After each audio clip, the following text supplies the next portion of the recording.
A few minutes later. அக்கா லெஃப்ட்ல திரும்ப போறான், கையை போடு. இல்ல புரியல, என்ன பேய் நினைச்சா என்ன நினைச்சான்? ஐயா சும்மா நொய்யின்னு கால் பண்ணிக்கிட்டு ஒரு வண்டியில ஒழுங்கா போக முடியுதா? சரி எப்ப பாரு இதே வேலை. அடங்க அப்பா மோனலே நான் பேய்டா. என்னடே சும்மா நசரசன்னு போன் பண்ணிக்கிட்டே இருக்க? எந்த பொண்ணு கூட பைக்ல வெளில போற? நான் எந்த பொண்ணு கூட அடி போனேன்? சவுப்பு கலர் புலங்க கட்டின பொண்ணு கூட போயிட்டு இருக்க. லூசு, அது பேய்டி. இல்ல உன்னால நம்ப முடியாது. ஏச்சி இரு போன தரேன். குடு கேக்க குடு. இதே வேலை. அக்கா நீ பேய்ன்னு சொல்லுக்கா.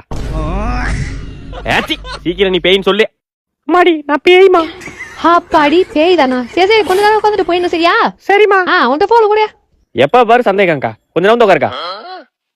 அக்கா வேமா போறேன், டைட்டா புடிச்சுக்க. அண்ணா 100 ரூபாய்க்கு பெட்ரோல். ஆஹா பர்ஸ் வாஷ் பண்ணிட்டோமா? அக்கா பெட்ரோலுக்கு 100 ரூபாய் காசு இருந்தா கூட. போடா, எலுமிச்சை பழத்துக்கு போறடா, பேய்க்கிட்டு ஒரு மரியாதை இல்லை.